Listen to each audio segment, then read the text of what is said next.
Welcome, everybody, to another episode of the Lunch Table Podcast, your podcast from a galaxy far, far away. If you're new to the channel, please make sure to like and subscribe to this video if you enjoyed it. But we are here today to review episode 10 of Andor, now out on Disney+. So we finally get to see Andor escape from the prison. And Akram, I just want to get your thoughts on this episode. Oh, I think that this episode was so powerful. It really made me feel emotional. I think it was beautifully done. I think the way how they handled the stakes were like masterfully done as well. And I like that we got a little bit more of insights into Mon Mothma and some deals that she has to make that are like borderline Game of Thrones-esque. But yeah, I think that was a great episode. I really enjoyed it so much. And it was like a great pace, right? I love how like there's like a slow pace, slow burn, and then all of a sudden it just ramps up again and again and again. And it makes me think, oh, I wonder how the season finale will be, because season 2 apparently is in the works. So if you guys stick with us, we'll review season 2 as well. But yeah, let's get started.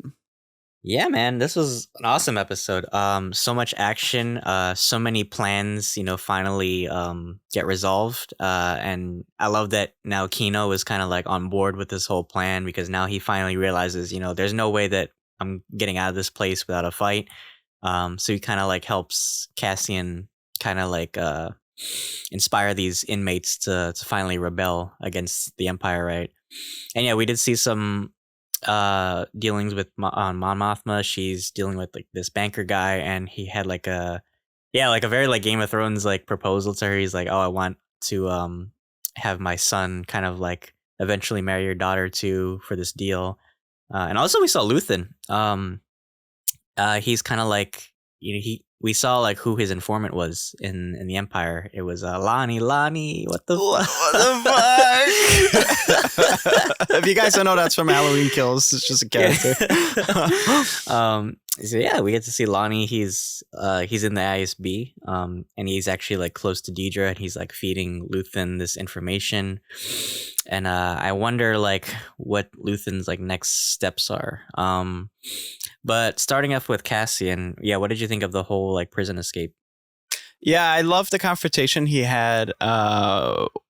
Sorry if you guys hear my dogs barking. I'm very sorry. I like the confrontation that he had.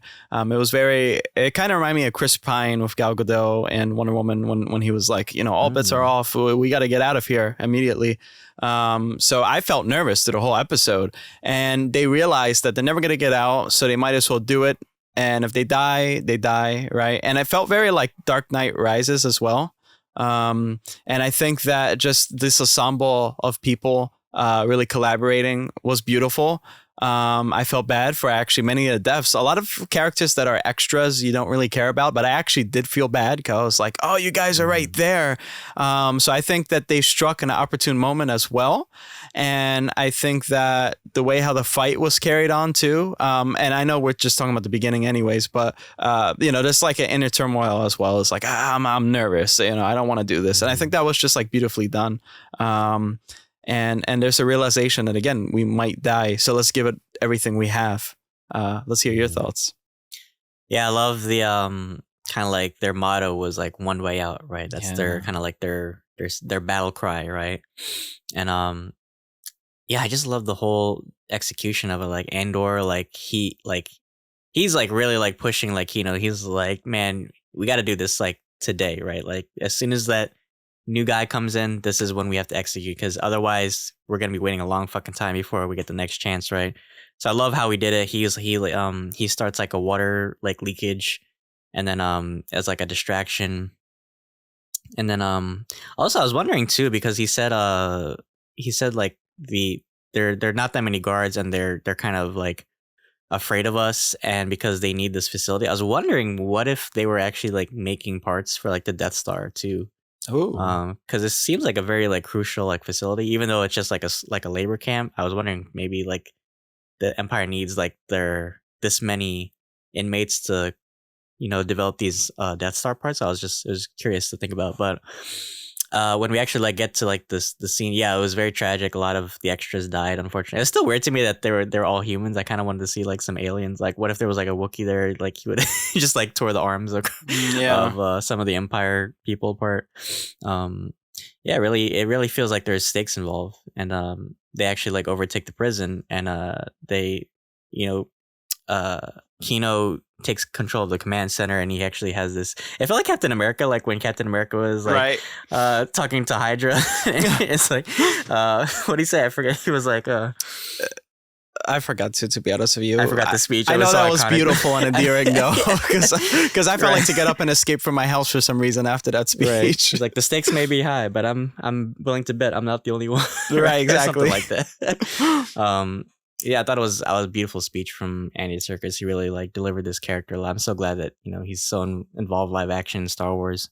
I thought it was stupid though that he couldn't swim. I thought that was like his only flaw was that I was like, really? That's what you're like. Just jump. I would have jumped. Like, honestly, what you gonna do? Like, stand there? Well, you know, I thought that's symbolic as well. It's like he looks like he just wants to play everything safe, and he's like tearing up that they're finally doing it, and he keeps like trying to just put off what Andor is saying. So it looks like he's like very like used to the prison, and so the fact that everyone is jumping and with the music and the camera work, it was just so beautiful. And Andor said, "You can't swim," meaning you can't escape this place, right? But we're right here. Come on with us. And so like finally everyone just jumps, and I think that's it reminded me a lot of Dark Knight Rises, right? It was like very beautiful. And then later on, basically Andor was the one that threw the rope for everyone else. You know, that what happened in the Dark Knight Rises, right? And everyone can escape. So, and then it was an ensemble again. It was a collaboration, and some people died, but it was for the greater good. And the fact that the whole place was shut off too, that's cool too. Because I was thinking, how are they going to get away from the whirlpools?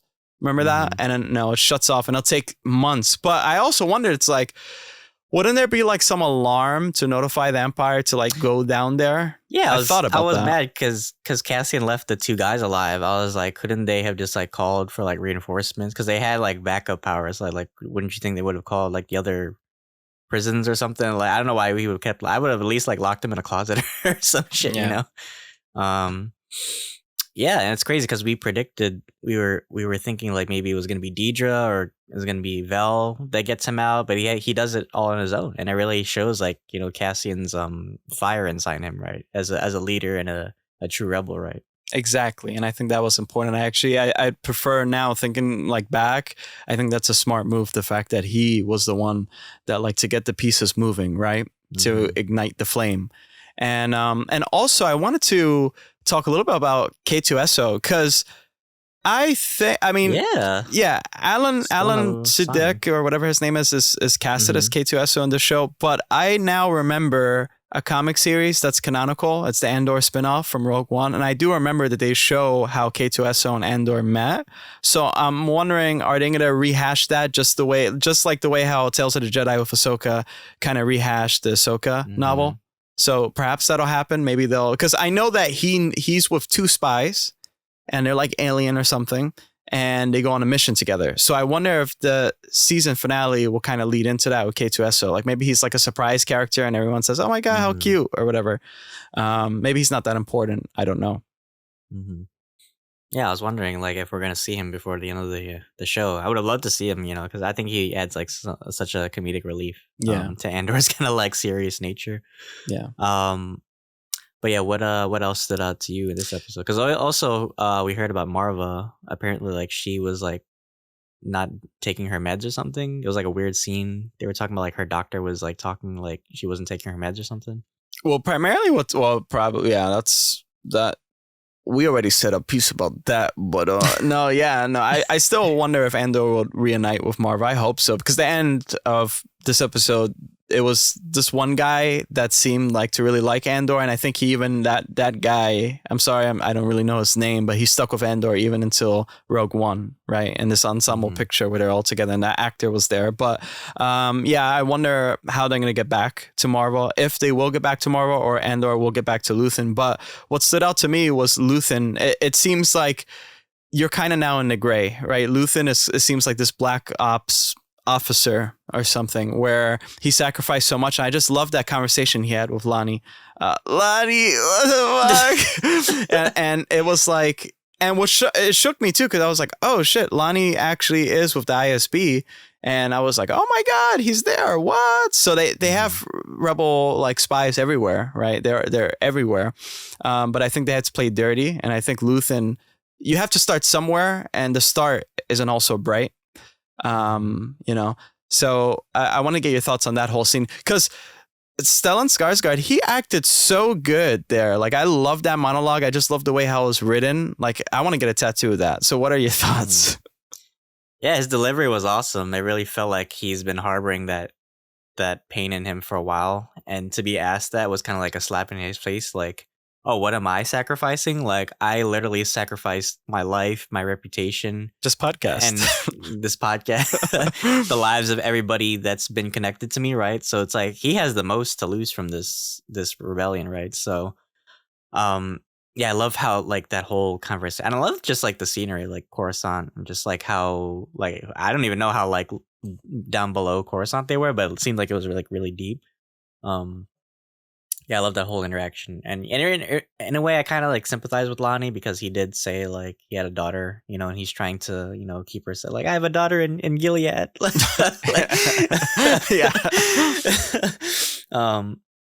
But yeah, and I wonder like how many other like ISB agents like Luthen actually like he said like he was gonna kill this Anton Krieger guy just for Lonnie.